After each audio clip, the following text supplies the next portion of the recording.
Bienvenue à Global Tax Talks, fiscalité en 60 secondes. Je m'appelle Will Morris et voici quelques points d'attention pour la semaine à venir. Dans l'attente des premiers rapports issus du décret du président Trump du 20 janvier sur l'accord fiscal mondial de l'OCDE, de nombreuses discussions se poursuivent sur l'avenir de Pilier 2.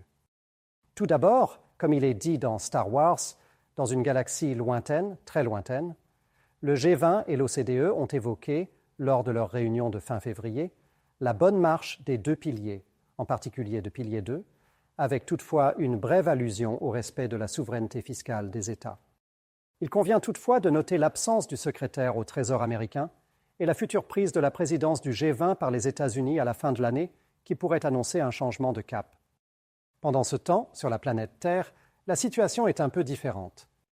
Lors d'une récente conférence en Europe, Benjamin Engel, haut responsable de la fiscalité directe à la Commission européenne, a évoqué la règle GILTI américaine et Pilier 2 d'une manière qui laissait entendre qu'il était possible que le régime GILTI puisse éventuellement devenir un régime qualifié, sans toutefois apporter plus de précision.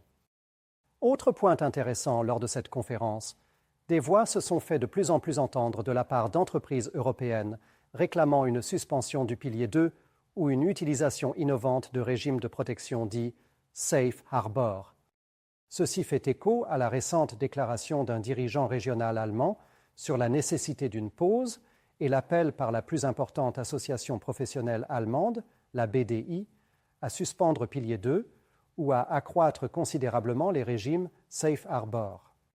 Cela ressort d'une aversion pour Pilier 2 d'une part et d'une inquiétude quant à la compétitivité européenne d'autre part.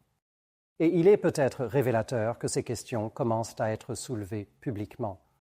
Cependant, la situation est complexe, car la fiscalité en tant que telle ne peut être prise isolément et les droits de douane compliquent actuellement la situation.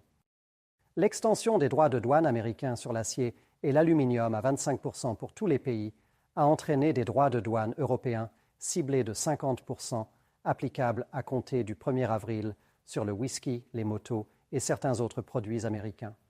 Et d'autres droits de douane suivront à partir de la mi-avril. Et si des droits de douane plus importants sont appliqués aux produits de l'Union européenne, les représailles risquent de se multiplier, comme nous l'avons également déjà constaté précédemment avec le Canada et la Chine. À mesure que les enjeux commerciaux augmentent, toute négociation distincte et nuancée sur la fiscalité devient plus difficile. Quoi qu'il en soit, attendons de voir ce qui ressortira dans quelques jours du rapport sur le premier décret présidentiel, car cela aura très certainement une incidence significative sur l'orientation future des politiques fiscales et commerciales.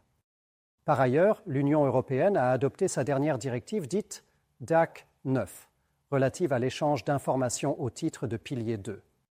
Il est toutefois intéressant de noter que la directive n'a été adoptée qu'après la suppression des références permettant à la Commission, plutôt qu'aux États membres, de modifier les exigences de déclaration.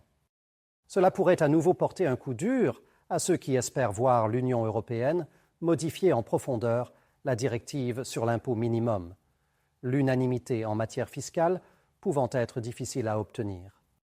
En tout cas, merci de nous avoir rejoints et revenez la semaine prochaine pour rester informés sur l'actualité fiscale mondiale.